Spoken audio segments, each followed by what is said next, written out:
करेंगे शुरुआत और होगी बात एसआईआर की, यूपी से बंगाल तक, जिस पर छिड़ा है संग्राम। लेकिन उससे पहले आज के पॉलिटिकल पंच आपको दिखाते हैं। अगर समाज में जाति के नाम पे, क्षेत्र के नाम पे, भाषा के नाम पे विद्वेष की खाई को चौड़ा करके अराजकता और अव्यवस्था पैदा करने का प्रयास कर रहा है, तो मान करके चलिए कि वो भारत का अपमान कर रहा है। আমাকে আঘাত করলে আমি সারা ভারতবর্ষ হিলিয়ে দেব, এটা মাথায় রেখো। जो सबसे बड़ा अधिकार है आज हमारे वोट का, जो बाबा साहब भीमराव अम्बेडकर जी ने दिया है, एसआईआर के बहाने करोड़ों लोगों को वंचित करना चाहते हैं, करोड़ों लोगों को वोट के अधिकार से दूर रखना चाहते हैं। अब ये भगवान श्री राम से इनको क्यों प्रॉब्लम है? अभी तो अखिलेश जी से आपको पूछना चाहिए कि क्या भगवान श्री राम के हिंदुत्व के साथ वो नहीं है? भगवान श्री राम के सम्मान में उनको कोई दिक्कत है? देखिए, ऐसे जो धमकियां हैं, इस तरह से इससे देश नहीं डरने वाला, और पूरा देश जो है वो इन घुसपैठियों से जो है सैनिटाइजेशन चाहता है, और जिस तरह से शरीर में कैंसर होता है उसी तरह से देश में ये घुसपैठी होते हैं, तो उनको निकालना पूरा देश चाहता है। कितने लोगों को आपने डिपोर्ट किया? आप लोगों ने कितने लोगों को डिपोर्ट किया? कितने लोगों को डिटेंशन कैंप में डाला? बताओ। आपके पास आंकड़े नहीं है। आप बताते हो डेमोग्राफी चेंज हो रही है, तो फिर इसका मतलब आप अक्षम हो अगर सीमाएं सुरक्षित नहीं है। कुल मिलाकर एसआईआर पर तकरार लगातार जारी है। पहले अखिलेश यादव और राहुल गांधी लगातार आरोप लगाते रहे, अब ममता बनर्जी ने भी मोर्चा खोल दिया है। ममता बनर्जी ने एसआईआर पर सवाल उठाते हुए धमकी दी है कि देश हिला दूंगी। वहीं अखिलेश यादव ने कहा है कि आखिर क्यों इतना कम वक्त दिया गया है। उधर बीजेपी ने पलटवार किया और कहा कि देश धमकियों से नहीं डरेगा, घुसपैठियों को बाहर होना ही होगा। अब पूरे माहौल के बीच सवाल ये, इस बार एसआईआर पर आर पार, सियासत धुआंधार। इसी पर आज की महाबहस और जो गेस्ट पैनल जुड़ रहा है उससे आपका इंट्रोडक्शन करा देते हैं। हमारे साथ संजय चौधरी जी हैं, प्रवक्ता बीजेपी। हमारे साथ अनुराग भदौरिया जी हैं, समाजवादी पार्टी के प्रवक्ता। प्रोफेसर हिलाल अहमद हमारे साथ हैं, कांग्रेस के spokesperson. Doctor MH Khan हमारे साथ जुड़ गए हैं, राजनीतिक विश्लेषक। इसके अलावा डॉक्टर प्रभात त्रिपाठी वरिष्ठ पत्रकार हमें ज्वाइन कर चुके हैं। सभी मेहमानों को स्वागत है।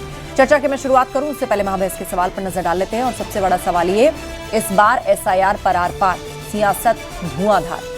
बिहार के चुनाव में ये मुद्दा उठा, नतीजा सबके सामने। अब जैसे जैसे एसआईआर की प्रक्रिया आगे बढ़ रही है, इसे लेकर सियासत भी तेज हो रही है। कांग्रेस और समाजवादी पार्टी पहले इसे लेकर सरकार पे आरोप लगा रहे थे। अब ममता बनर्जी ने भी कहा है कि देश में भूचाल आ जाएगा या मैं पूरा देश हिला दूंगी। अखिलेश की चिंता, अब यूपी बंगाल में वोट काटा। अखिलेश यादव खुले तौर पर बयान दे रहे हैं कि देखिए, करोड़ों लोगों को वोट के अधिकार से वंचित कर दिया जाएगा, या इस सब के लिए ये साजिश चल रही है। एसआईआर, यूपी से बंगाल तक संग्राम। कुल मिलाकर देश के कई राज्यों में संग्राम छिड़ा हुआ है। विपक्ष के तमाम नेता एसआईआर को लेकर सरकार पर सवाल खड़े कर रहे हैं और सरकार को घेर रहे हैं। तो चलिए चर्चा की अब शुरुआत करते हैं। बीजेपी प्रवक्ता संजय चौधरी जी हमारे साथ अभी नहीं हैं, वो जैसे ही हमारे बीच में आएंगे हम उनसे चर्चा की शुरुआत करेंगे। अनुराग भदौरिया जी भी अभी तक पैच थे, लेकिन अब शायद उनका फ्रेम चला गया है। जैसे ही आए पीसीआर इन्फॉर्म करिएगा। चलिए, खबर है अनुराग भदौरिया जी आ गए। चलिए स्क्रीन पर प्रकट करिए, दर्शक कैसे जानेंगे वो आ गए। अनुराग जी, आप ये डर दिखा रहे हैं जनता के बीच में कि करोड़ों लोगों के वोट काट दिए जाएंगे, करोड़ों लोगों को वोटिंग से वंचित कर दिया जाएगा। एसआईआर को लेके ऐसी बातें बिहार में भी की गई थी, लेकिन उसका तो कोई नतीजा सामने नहीं आया। अब यूपी बंगाल, इसका हवा क्रिएट किया जा रहा है विपक्ष के लिए।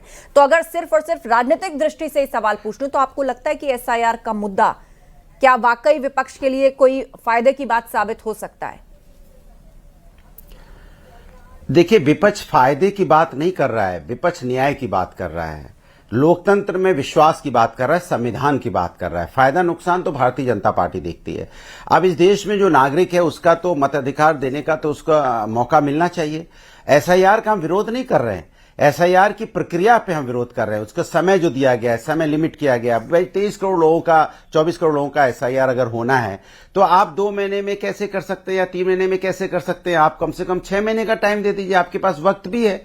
बिहार में आपने 2 महीने में 7.5 करोड़ लोगों का करवाया, अगर उसी को एवरेज मान लिया जाए तब भी उत्तर प्रदेश में कम से कम 6 महीने चाहिए। और आप हड़बड़ाहट में एकदम तुरंत के तुरंत करना चाहते हैं। तो ये सवाल मैं चुनाव आयोग से पूछता हूं और जवाब देखना भी बीजेपी के प्रवक्ता देंगे। अरे बीजेपी को भी तो सोचना चाहिए, वो भी तो एक राजनीतिक पार्टी है, उनको भी चुनाव आयोग से सवाल पूछना चाहिए कि भाई आप इतनी जल्दी एसआईआर की प्रक्रिया कैसे कर लेंगे, अगर हड़बड़ी में गड़बड़ी होने के पूरे चांसेस रहेंगे। जब बीएलओ पे इतना प्रेशर हो रहा है तो कई बार खबरें आ रही हैं, कहीं बीएलओ क्या आत्महत्या पे, कहीं उनके दबाव में रिजाइन कर रहे हैं, कभी उनका हार्ट अटैक हो रहा है, तरह तरह की बातें आ रही है ना। अभी 60 बीएलओ पे एफआईआर हुई नहीं हुई तो बता दीजिए नोएडा में, अभी मैंने खबर पढ़ी है, अगर मेरी गलत खबर होगी तो मैं आपसे अपनी शर्त वापस ले लूंगा, आप बता दीजिएगा चूंकि आपके पास न्यूज होगी। तो आप बीएलओ पे एफआईआर हो, बीएलओ को दिक्कतें हो, तो ऐसी हड़बड़ी है किस बात की? सवाल तो मेरा चुनाव आयोग से है। आपको अगर पारदर्शिता बरतनी है तो पारदर्शिता बरतने के लिए आपको समय चाहिए। इस देश के अंदर में या उत्तर प्रदेश में कोई भी नागरिक है तो जिम्मेदारी चुनाव आयोग की होती है कि वो उसका वोट देने से वंचित ना रह जाए। तो ये वो चुनाव आयोग को इस पे प्रक्रिया करनी है। उसको अब दिक्कत होगी, यहाँ पे कहते हैं बीएलए में आप मेहनत करो, बीएलए को ड्यूटी लगाना चाहते हैं, पार्टी के लोग जाके वहां पे उनका वोट बनवाएं, तो फिर चुनाव आयोग क्या करेगा बता दीजिए मुझे? वो किस बात के लिए है? जब सारा काम विपक्ष के नेताओं को या सत्ता पक्ष के जो उनके बीएलए वो करेंगे तो संजय चौधरी जी बहरहाल हमें ज्वाइन कर चुके हैं बीजेपी की ओर से पक्ष रखने के लिए। मैं उन्हीं के पास आपका सवाल लिए चलती हूं। संजय चौधरी जी, चूंकि आप अभी जुड़े हैं, तो सवाल विपक्ष के यही है कि एक तो भाई कम समय क्यों दे रहा है चुनाव आयोग, हड़बड़ी में गड़बड़ी संभव है। अखिलेश यादव खुले तौर पर बयान दे रहे हैं कि भाई करोड़ों लोगों को वोट के अधिकार से वंचित कर दिया जाएगा। ममता बनर्जी कह रही है कि एसआईआर के नाम पर आघात किया तो मैं पूरा देश हिला दूंगी। देखिए आस्था जी, ये जो एसआईआर है ये कोई पहली बार तो हो नहीं रही है, देश में लगभग 9 बार हो चुकी है। अभी हाल ही में बिहार में सफलतापूर्वक इन्हीं दिनों में लगभग 1 महीने के बीच में पूरे बिहार के वोटर का एसआईआर हो चुका है। तो मुझे लगता है कि चुनाव आयोग जिस प्रक्रिया को पहले कई बार कर चुका है और अभी हाल में ही वो सफलतापूर्वक 1 महीने में पूरे बिहार में हो गई है, तो इस प्रकार के तर्क इसके विरोध में जुटाना मुझको लगता है कि बिल्कुल बेमानी है। देखिए रही बात ममता बनर्जी की, तो ममता बनर्जी से मेरा निवेदन है कि अपने कार्यकर्ताओं को लगाइए, वो बीएलओ के साथ बीएलए जाएं और बजाय बाबरी मस्जिद को फिर से तामील कराने का आह्वान करने के बजाय वो अपने संगठन को इस बूथ पर लगाएं। देखिए एक बूथ पर लगभग 1200 वोट होते हैं, 1200 वोट पर बीएलओ के साथ हर पॉलिटिकल पार्टी का बीएलए रहता है, यानी कि राष्ट्रीय और क्षेत्रीय पार्टियां सारे अपने वहां पर बीएलए अपॉइंट करती हैं। तो अगर एक बूथ पर 1200 वोट हैं और कुल मिलाकर देश में 12-14 राजनीतिक दल तो लेकिन संजय जी हैं ही, सवाल ये भी खड़ा किया जा रहा है, एक तो बीएलओ को लेकर जो एफआईआर हुई, दूसरा ये कि समय कम है, वर्क प्रेशर ज्यादा है, तबीयतें बिगड़ रही हैं, लोगों की जान जा रही है, एफआईआर हो रही है उनके ऊपर। इस सबको भी कहा जा रहा है कि आखिर इतनी जल्दबाजी क्या है, इतना कम समय क्यों है? मंशा पर सवाल खड़े कर रहे हैं चुनाव आयोग। आस्था जी 1200 वोटर पर आप बताइए लगभग 300-325 मकान होते हैं। 300-325 मकान पर बीएलए का जाना 1 महीने में पर्याप्त है। तो मुझे लगता है कि जो लोग ये बता रहे हैं उनको ये समझना चाहिए, क्योंकि वो जमीन पर काम करने वाले लोग नहीं हैं, उन्हें जनता की वास्तविकता का पता नहीं है। अगर 300-325 मकान तक जाना 1 महीने में कोई व्यक्ति नहीं पूरा कर पा रहा है तो निश्चित रूप से वो अपने काम के प्रति अकर्मण्यता व्यक्त कर रहा है। और राजनीतिक दल जिनका ये दायित्व है, चुनाव आयोग का एक निर्देश है कि हर बूथ पर हर राजनीतिक दल को अपना बीएलए रखना है, उसका निर्देश है, और ये आज से नहीं है, बहुत पहले से है। तो वो लोग भी अगर सहयोग करेंगे तो मुझको लगता है कि एसआईआर बहुत बेहतर तरीके से हो जाएगी। ठीक है संजय जी। अनुराग जी अपनी बात रखना चाह रहे हैं, लेकिन मैं चाहूंगी कि 3 पैनलिस्ट और हैं, वो भी पहले एक बार अपना ओपनिंग कमेंट रख दें और फिर मैं काउंटर के लिए डिबेट ओपन करूंगी। प्रोफेसर हिलाल अहमद, कांग्रेस के प्रवक्ता हमारे बीच में। प्रोफेसर हिलाल, पहले तो एसआईआर का ही विरोध हुआ, अब ये कहा जाने लगा कि भाई एसआईआर तो ठीक है लेकिन इसकी प्रक्रिया जो है उसमें गड़बड़ी है। एक तो जल्दबाजी में काम हो रहा है, दूसरा मंशा पर सवाल है कि भाई वोटर्स हटा दिए जाएंगे। अब बिहार में भी तो यही कहा गया ना पॉलिटिकल पार्टी द्वारा, और खूब जोर शोर से इस मुद्दे को उठाया गया, जनता के बीच ले जाया गया, सोशल मीडिया से लेके ग्राउंड से लेके चुनावी रैलियां, हर तरफ यही मुद्दा था, घुसपैठिए, एसआईआर, वोट चोरी, वोट कट जाएंगे। पर नतीजा क्या हुआ? जनता ने इसको मुद्दा नहीं माना। देखिए पहली बात यह है कि जो राजनीतिक दल हैं वो हारने में जीतने की बात एक अपने आप में अलग है। सबसे पहले हमें ये होता है कि हमारे जो अधिकार मिले हुए हैं, उन अधिकारों की रक्षा होनी चाहिए। और अगर वो अधिकार कोई भी संस्था लेना चाहेगा तो निश्चित रूप से हम उस संस्था के सामने खड़े होंगे। एक बात। दूसरी बात यह है कि जनता जो है वो ज्यादा समझदार, उसको लगता है कि चुनाव आयोग जो है वो कभी भी कोई भी चुनाव नहीं लड़ती है, वो चुनाव लड़वाती है। तो और हम लोगों का जो विरोध है वो चुनाव आयोग की प्रक्रिया के विरोध में। भारतीय जनता पार्टी और चुनाव आयोग को एक साथ जो देखा जा रहा है, जो आपका सवाल है या जो वैसे भी देखा जा रहा है, ये अपने आप में बहुत सी कहानियां बता देता है। ये बता देता है कि आपका सवाल अपने आप में बता देता है कि चुनाव आयोग का विरोध का मतलब भारतीय जनता पार्टी का विरोध।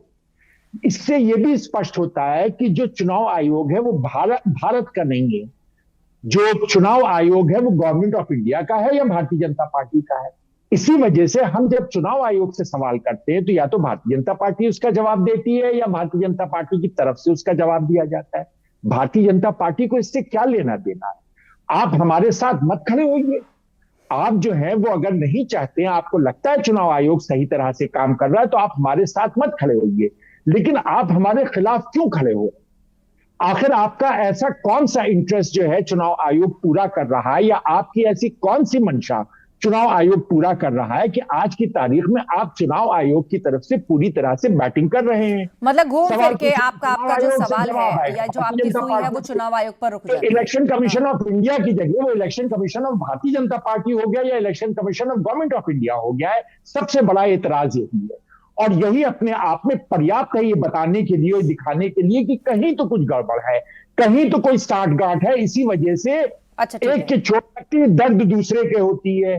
एक से सवाल पूछता है, आह कहीं और से निकलती है। तो ये अपने आप में जो साठगांठ है, ये निश्चित रूप से जो हमारी चुनाव की मैं लौटूंगी संजय जी के पास, ये सवाल जाएगा।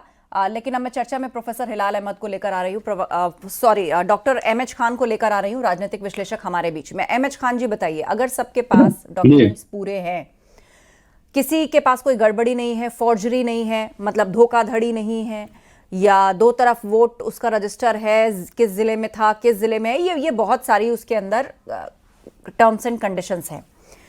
अगर किसी के पास उसका केस बिल्कुल सही है, सच्चा है, डॉक्यूमेंट प्रूफ सब कुछ है, तो क्या उसको डरने की जरूरत है? क्या उसको हाय तौबा काटने की जरूरत है कि मेरा तो वोट कट जाएगा, किस नाम पे कट जाएगा? या किसी भी संवैधानिक संस्था के पास ये ताकत है कि सब कुछ सही होने के बावजूद भी उसको खारिज कर दिया जाए और फिर कोई फोरम भी ना बचे क्लेम करने का इस देश के वोटर के पास? क्या इतना कमजोर है संविधान? नहीं, ठीक कह रही हैं आप। देखिए, संवैधानिक दर्जा प्राप्त किया हुआ है क्या नाम, इलेक्शन कमीशन। अब उसको इतना जल्दी क्या है? उत्तर प्रदेश की इतनी बड़ी जनसंख्या है, तो बीएलओ जो है, अब हमारे घर की बात बता रहा हूं मैं सेक्टर 11 इंदिरा नगर में रहता हूं। मेरा बड़ा बेटा 3 बार वोट दे चुका है, उसका नाम उसके फॉर्म आया ही नहीं। वो उसके पास वोटर आईडी कार्ड है लेकिन फॉर्म नहीं, लिस्ट से नाम गायब।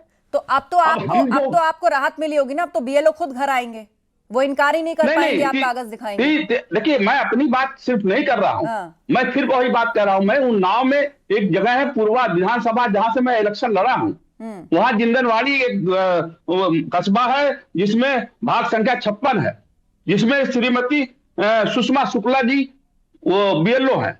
वो एक भाजपा कार्यकर्ता के घर पे जाके बैठ गई और कहने लगे कि जिसको यहां आना हो आओ और जिसको शिकायत जहां करना हो करो। तो ये खेल खेला जाएगा, ये खेल होगा। आप जिसके घर में बैठ के, आपको चुनाव आयोग कह रहा है कि 3 बार आपको जाना है हर घर में। चौधरी साहब कह रहे हैं कि तीन बार नहीं, 1 बार तो जाना ही पड़ेगा। अरे भाई, 3 बार जाना है। एक बार फॉर्म बांटना है, एक बार फॉर्म कलेक्शन करना है, और एक बार फिर उसको कंफर्म करना है। जब हम कह रहे हैं कि मेरे बेटे का नाम नहीं है, तो कह रहे हैं कि अब ये छोड़िए, अब कुछ नहीं, मतलब नॉट फाउंड है, ये नॉट फाउंड। हमने कहा ये जो उसका वोटर कार्ड है, इसका क्या जवाब देंगे आप? कहेंगे आप इसके बाद जो है फॉर्म 6 भरिए। क्यों भाई फॉर्म 6 क्यों भरे हम? जब हमारा ऑलरेडी वोटर हम वोट दे चुके हैं, तो अब हम 25 साल के बाद, 30 साल के बाद हम नया फॉर्म भरे तो हमको कहा जाएगा कि ये विदेशी आदमी है। ये सब जो अड़चने आ रही है, जल्दीबाजी करने में आ रही है, हमारे वहां तो नहीं ऐसी गड़बड़ी आई है। मैं आपसे साफ कह रहा हूं। आप नहीं, कह इतनी रहे हैं बात कि है। एक निजी पारिवारिक आपको कोई एक परिस्थिति फेस करनी पड़ रही है और आपको धमकाया भी जा रहा है कि भाई जहां मर्जी आए कंप्लेन कर दीजिए। की आपने कंप्लेन कहीं पर? जनता को धमकाया जा रहा। बात सुन लीजिए, मैं नाव के डीएम और एसडीएम से आग्रह करूंगा कि ऐसे ऐसे ऐसे बीएलओ को तुरंत बर्खास्त करें, हटाएं, जो ये भारतीय जनता पार्टी के घर पे बैठ करके और मुस्लिम समाज के लोगों को, दलित समाज के लोगों को कहता है कि आना हो आओ, नहीं जाओ। डॉक्टर प्रभात त्रिपाठी, एक राजनीतिक विश्लेषक हमारे चैनल पर बैठकर एक पूरी परिस्थिति बता रहे हैं और उनको तो फोरम मिल गया, उन्होंने चैनल पर बैठकर कह दी बात, लेकिन उन लोगों का क्या जिनको शायद ये भी पता ना हो कि भाई वो कहाँ बैठे हैं, उनको हमारे घर आना है या हमको उनके पास जाना है, या जाना भी है तो वो कब आए कब चले गए। इस सब की कोई ट्रांसपेरेंट व्यवस्था तो होगी या होनी चाहिए ना। आस्था जी बिल्कुल गलत है। जितने भी बीएलओज हैं वो घर आ रहे हैं, ये जिस तरीके से भ्रम पैदा किया जा रहा है ये बिल्कुल गलत है। किसी भी चीज की पुनरीक्षण होना चाहिए। अगर मतदाता सूची में आस्था जी आप नोएडा में रह रही हैं और आपका एक पता घर का है तो एक जगह वोट काटा जाएगा। और मैं कहता हूं कि मेरा कटा है कटा है मैं कह रहा हूं कि हाई तौबा क्यों। वो तो मैं चुनाव में बाहर थी तो वोट मेरा ऐसे भी नहीं पड़ना था, लेकिन जब मैंने जानकारी हासिल की तो पता चला वो इसीलिए कटा है। आस्था जी एसआईआर बिहार में हो गया, पूरे देश में होना चाहिए। देखिए सबसे बड़ी चीज क्या है कि जब हमारे पास कोई दस्तावेज है हमें अपने जागरूक होना चाहिए। हम मतदाता हैं, हम जागरूक होना चाहिए। किस बात का ईगो है? अच्छा, जिस बात का डर अभी खान साहब कह रहे थे कि मुझे कह दिया गया कि आप फॉर्म 6 भरिए, मतलब नए सिरे से अपने आप को वोटर के तौर पर रजिस्टर करिए, यही है ना फॉर्म 6 में? खान साहब राजनीतिक विश्लेषक है, एक पार्टी के समर्थक है। सवाल इस बात का बीएलओ आ रहे हैं, घर में आ रहे हैं, आपको डर किस बात का है? ममता बनर्जी इस तरीके से एनार्की पैदा कर रही है देश के अंदर। अरे आप राजनीतिक दल है, चुनाव लड़िए, मतदाताओं के पास जाइए, लेकिन जो संवैधानिक प्रक्रिया है, जो संवैधानिक संस्थाएं हैं, उनको अपना काम करने दीजिए। कोई वोट करने का कोई आदमी भाई, अगर आपके पास देखिए चुनाव आयोग एक संवैधानिक एक संस्था है, अगर आपका वोट करता है, क्यों करेगा वोट आपका? आपके पास दस्तावेज है, आप भी जागरूक होइए ना। आप बीएलओ के भरोसे क्यों बैठे हैं?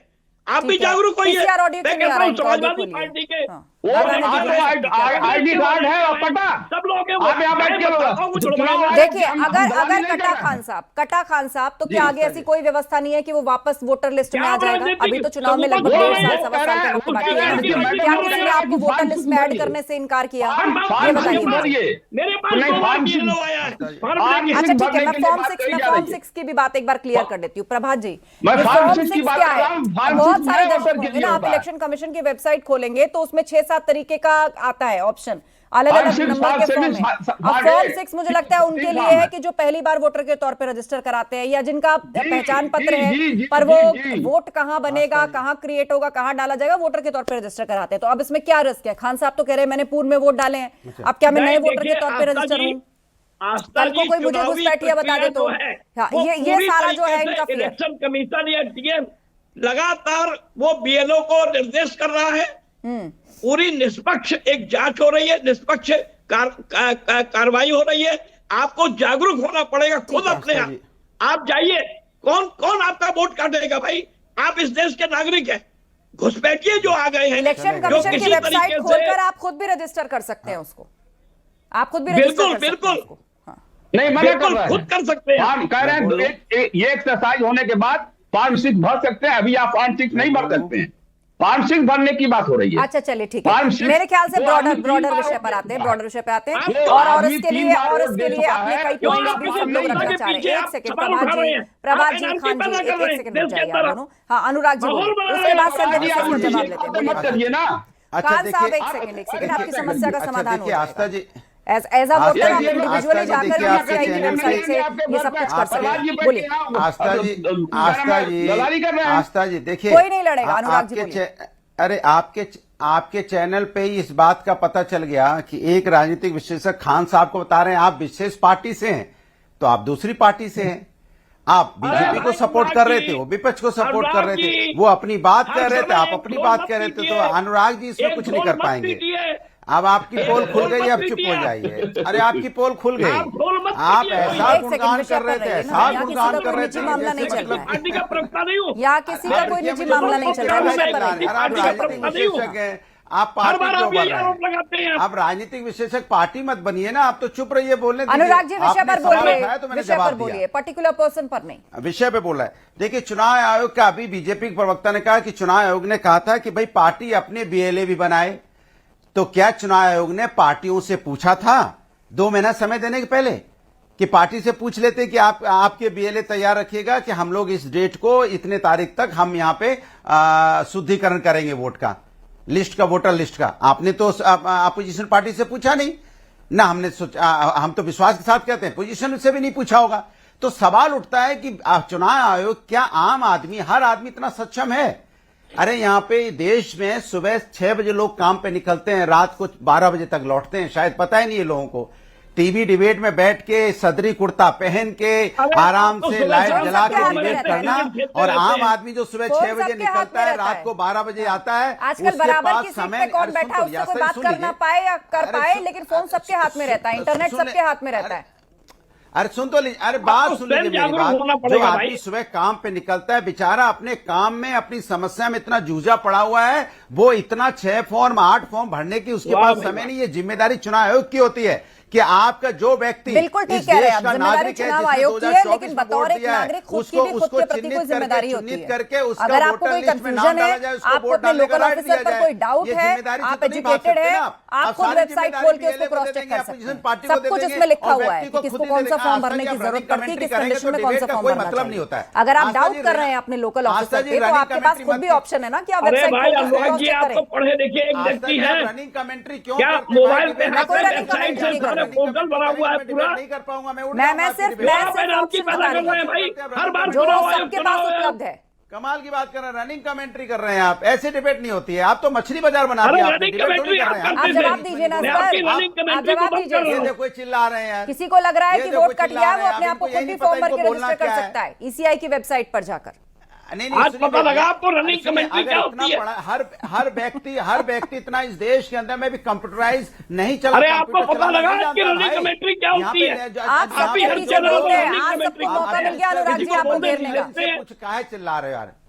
अरे ये तो बीजेपी के प्रवक्ता से अच्छा एक सेकंड, मुझे आप दोनों को रोकना पड़ेगा, मुझे आप दोनों को रोकना पड़ेगा। और बीजेपी का पक्ष रखने के लिए हमारे साथ पैनल में है, हमारे साथ संजय चौधरी जी हैं, उन्हीं का रुख कर लेते हैं। ठीक है अनुराग जी, आप भी शांत रहिए, प्रभात जी आप भी शांत रहिए। संजय जी बोलिए। नहीं मेरी बात पूरी नहीं हुई। अरे मेरी बात इतना लंबा बोला आपने, मुझे 10 सेकंड दीजिए। अच्छा चलिए 10 सेकंड पूरा करिए, 10 सेकंड टाइमर लगा दूंगी वरना मैं। संजय जी रुक जाइए, 10 सेकंड बताइए, आप रनिंग कमेंट्री मत कीजिए ना। नहीं कोई कुछ नहीं बोल रहा है, आप बात करिए 10 सेकंड डिबेट में भी। देखिए नहीं, देखिए मैंने आपसे बोला कि जो आदमी यहाँ पे लोअर क्लास में होते हैं, जो अपना लेबर का काम करते हैं, वो उतने पढ़े लिखे नहीं है जो अपने रजिस्टर खुद करवा लेंगे। वो बेचारे, उनको रजिस्टर करने की हमारी आपकी सबकी सामूहिक जिम्मेदारी, चुनाव आयोग की जिम्मेदारी है कि वो देश के संजय जी बताइए, संजय जी बताइए, जो ऐसा तबका है, जो ऐसा तबका है जो नहीं पढ़ सकता अंग्रेजी की साइट, या जो नहीं उतना फ्रेंडली है कि जाके ईसीआई के इंस्ट्रक्शंस फॉलो कर पाए, या उसको किसी लोकल अफसर ने डांट फटकार दिया, कह दिया बाद में आना, यहाँ पहुंचना, तो वो क्या करेगा? संजय जी अच्छा चलिए आप उस पर जवाब सुन लीजिए ना। संजय जी बोलिए। ये नहीं कितने लोग कंप्यूटर चलाने जानते हैं? मैंने पूछ दिया आपका सवाल, आप जवाब सुनिए। हाँ बोलिए संजय जी। आस्था जी, अरे इनका जरा मुंह बंद कराइए भाई। आस्था जी, उत्तर प्रदेश बिहार की तुलना में, उत्तर प्रदेश बिहार की तुलना में ज्यादा शिक्षित और ज्यादा संसाधनों से युक्त प्रदेश है। फिर भी लेकिन हमारे बीच में ऐसी लेयर है ना संजय जी, जो शायद नहीं वेबसाइट को खोलकर चेक कर पाए, या किसी अधिकारी ने उसको डांट दिया तो डर जाए, ना जा पाए, उसको भगा दिया जाए। ऐसे है ना, बहुत सारे लोग हैं हमारे बीच में, तो अब उनके पास क्या प्रोविजन है? आस्था जी, हाँ आस्था जी, मैं कह रहा हूं ना कि अगर किसी को लगता है तो हर राजनीतिक दल को बीएलओ के साथ बीएलए रखने का चुनाव आयोग का निर्देश है, स्पष्ट निर्देश है। और राजनीतिक दलों ने बीएलए के साथ बीएलए रखे हुए हैं। उत्तर प्रदेश में लगभग 1,38,000 वो बीएलए कैसे सुनिश्चित करेंगे? 1,38,000 बूथ पर सारे राजनीतिक ऐसा वोटर दलों के पहुंचेगा, वो प्रतिनिधि भी काम कर रहे हैं। कैसे होगा ये चेन फॉलो? देखिए ऐसे ही चैन फॉलो होगा कि मैंने कहा ना कि अगर 300 सवा 300 घरों तक जाना है तो बीएलए पहुंच रहा है, और रही बात राजनीतिक विश्लेषक की जो बसपा से चुनाव लड़ चुके हैं, वो जान ले अगर उनके बेटे ने वोट दिया है तो इपिक नंबर से उसका फॉर्म निकल सकता है। और अगर उसने उत्तर प्रदेश में ही नहीं देश में भी कहीं से हाई स्कूल की मार्कशीट उसकी है तो वो लगाकर निश्चित रूप से वो इस फॉर्म को भर सकता है। मुझे लगता है कि जो फॉर्म नहीं भर रहे हैं केवल इसके विरोध में तर्क जुटा रहे हैं। अगर कहे मैं आ जाऊंगा और मेरे बेटे का जो इपिक नंबर है मैंने बीएलओ को दिया था, बीएलए कह रहा नॉट फाउंड, वोट से वंचित अरे अगर उसकी बात कर रहे हैं। नहीं, कल सर मेरा भी नॉट फाउंड आता है खान साहब, मैं आज भी डालती हूं नंबर, मेरा भी नॉट फाउंड आता है क्योंकि बतौर वोटर वो रिकॉर्ड रीड ही नहीं कर रहा, उसके लिए फॉर्म 6 होता है। फॉर्म 6 आप भर देंगे तो फिर नॉट फाउंड नहीं आएगा।